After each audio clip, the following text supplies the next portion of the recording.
Hi, how is everyone doing tonight? I am Sophia Melonē, the Debt Demolisher, and I'm continuing on the conversation that I had last week and the week before last on um, money issues and just me being a little bit more transparent about my story and how I got here and how I serve and help the people who I serve.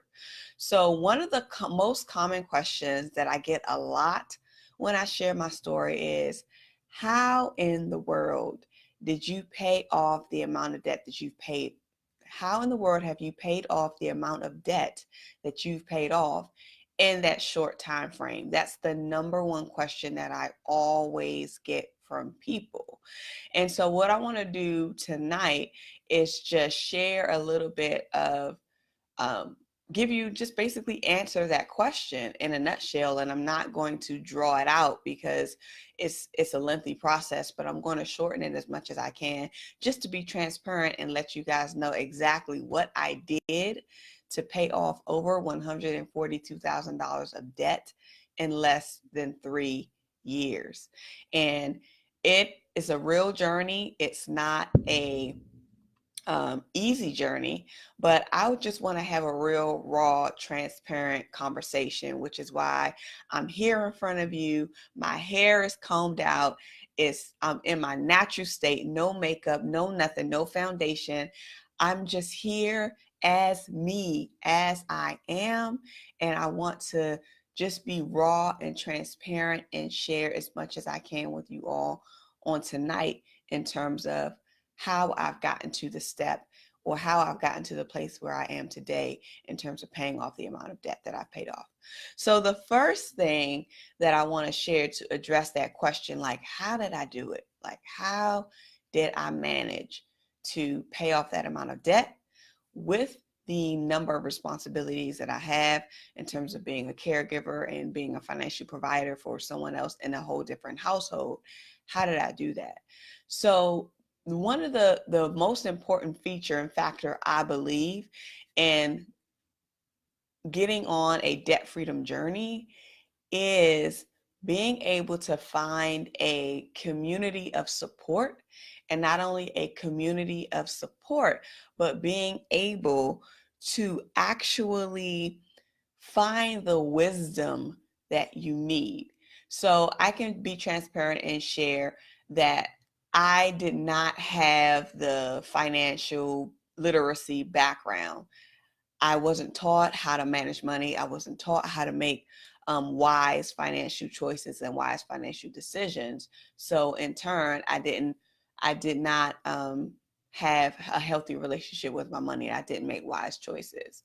And so when I made the decision to start my debt freedom journey, I had to seek out that knowledge. I had to seek out that wisdom that I did not know, right? So my responsibility, or the first thing that I did, was I said, okay, let me find the resource. Let me find the community. Let me find the wisdom and the knowledge that I don't already know. And I had to go and find the people who were successful in reaching the goal that I am seeking after, right? So that's what you need to do. You need to surround yourself and find an authentic community that you can get the wisdom that you need to reach your goals. And not only will that community will be able to give you some wisdom and some insight and some ideas and things that you should try out, which you should incorporate, that community of support will also be there for you to help you kind of continue to move forward in your journey. So let me just give a little bit of a explanation on this piece.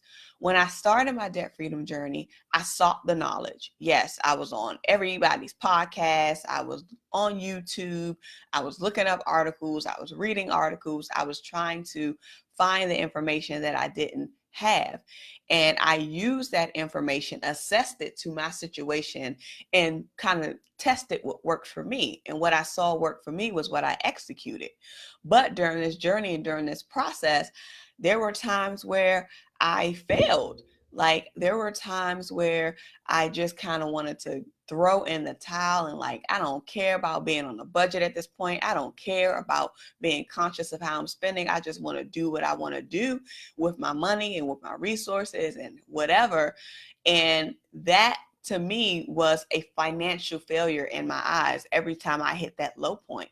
And when I hit that low point, it was a lonely journey for me because I didn't have anybody there to actually physically support me in that journey. So I had to, like, and when I say physically talk to me, I mean like literally, I need to hear your voice and feel like you're talking directly to me, as opposed to trying to get that kind of support from listening to a podcast. It's different when somebody can speak directly to you.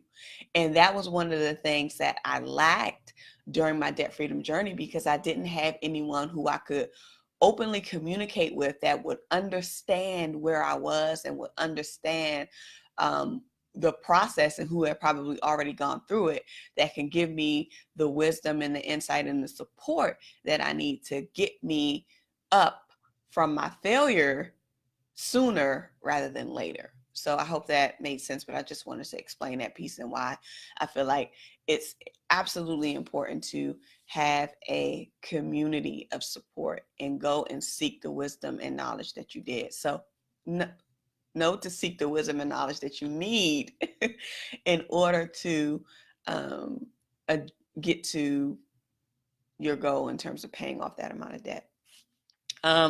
Another thing that I feel is very important in this process in terms of how I did it, giving you a real raw response. Like I said, I'm in my natural state right now. So this is my natural state, and I'm giving you my responses raw, real raw and to the point. So the next thing that I did to demolish that amount of debt was, of course, put yourself on a budget, telling your money where to go, things of that nature. But another thing that was important for me that I realized as I was journeying through my process, about a year and a half into my debt freedom journey, I realized that I needed to establish a reserve. And this is so important because having that reserve was able to put me in a position where I did not incur any additional debt. So last week, I shared the fact that with the percentage in terms of the number of households that can't fund an unexpected expense that's beyond $400. I gave that percentage, and I actually need to correct my statement from last week. But the truth of the matter is that more than 60% of Americans households cannot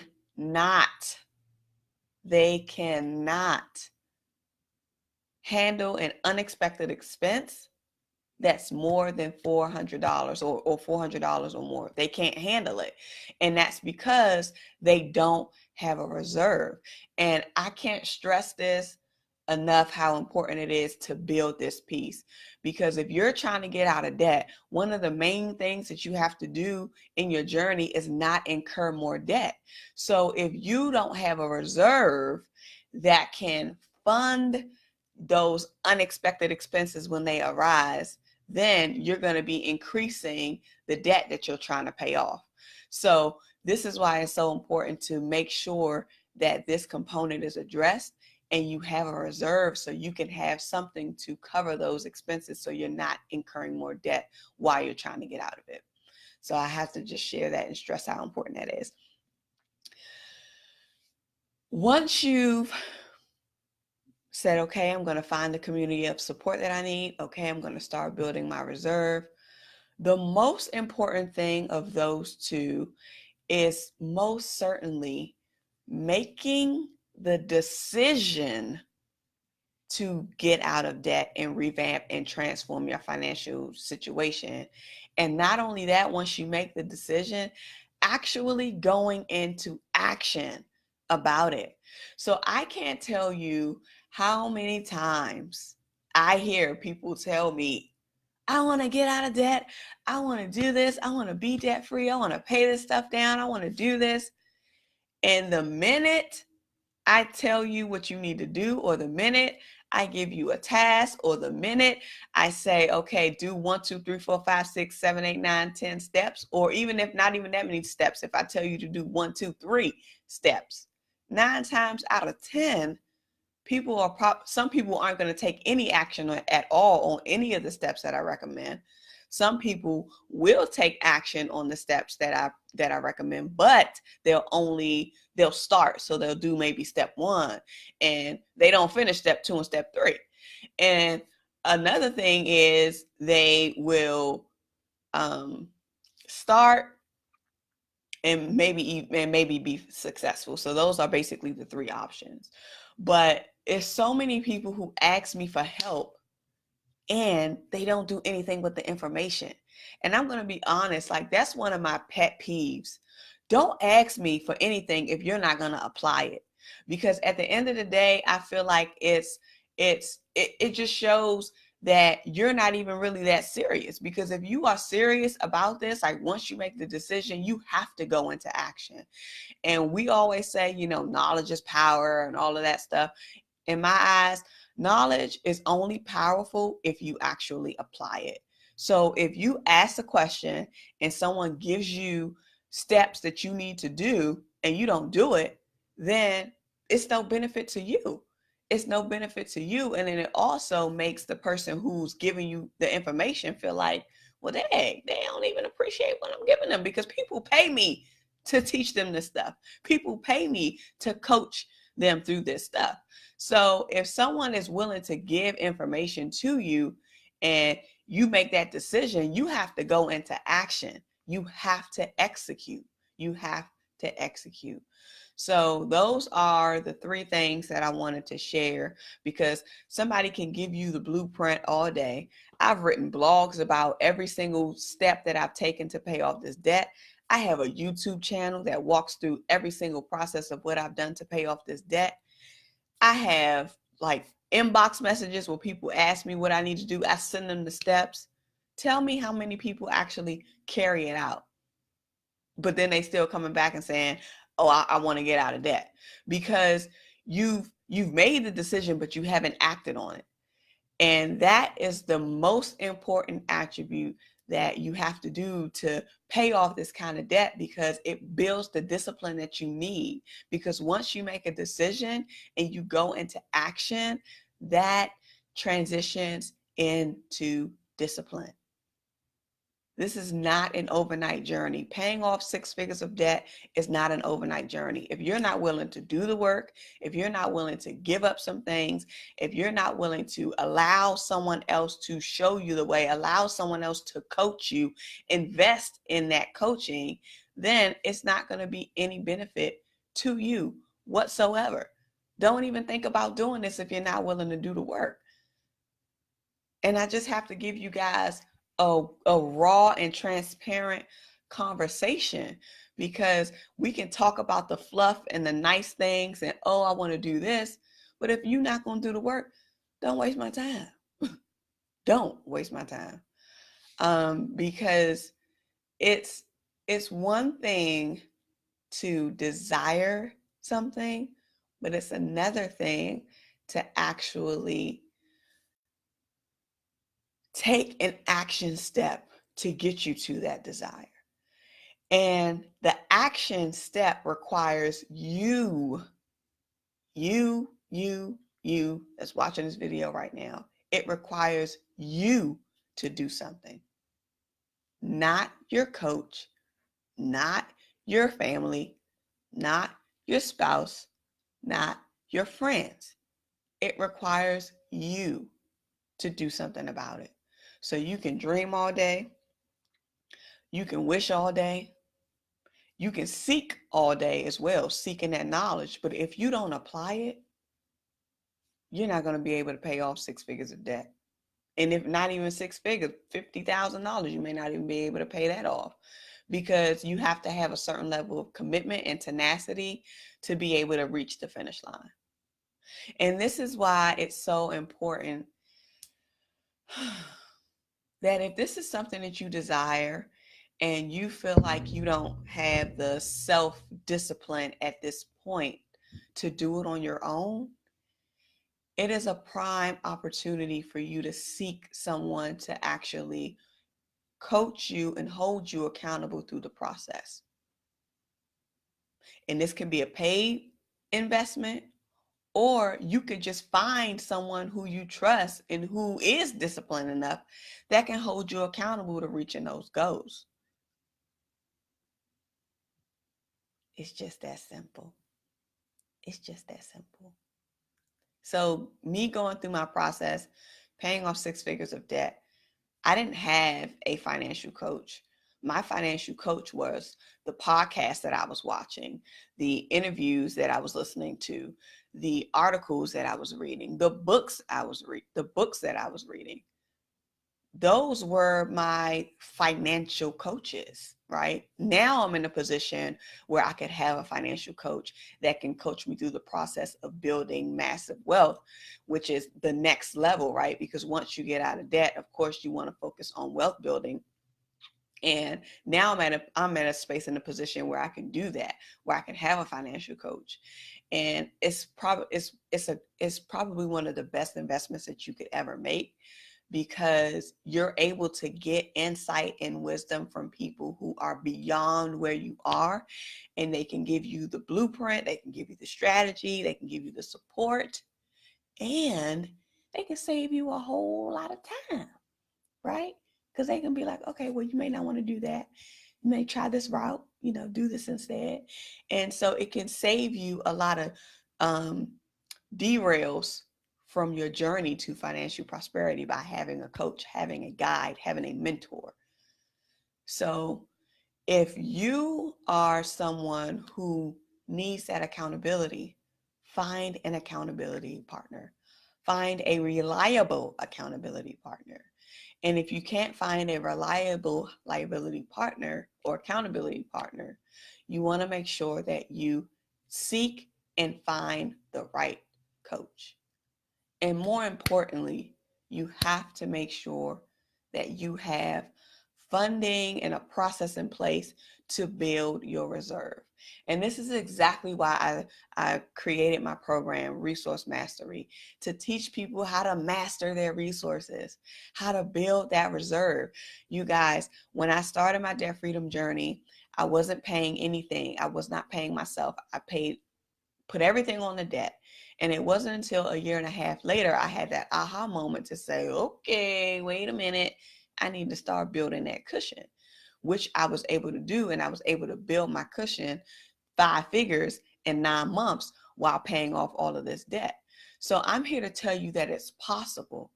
It's possible. And I want you to start thinking about what can happen instead of what you can't do or what you feel like you're not able or capable of doing. Start focusing on the good and start focusing on the positive and start focusing on how can you find the resource that you need to help you get to your finish line. And then maybe that's something that I can do and something that I can help you with in terms of showing you and coaching you and supporting you and giving you that strategy and the accountability that you need to get you to build your reserve so you can start paying off the debt. Because I'm going to be frank and I'm going to be honest that the process is the same. The same process that you use to pay off debt is the same process that you can use to build a reserve. But what happens is there's a next level of being strategic on where you actually place that money to actually start building wealth. And that's a whole nother segment, a whole nother conversation that we can have for another night, because we're 20 minutes in and I don't want to keep you guys long.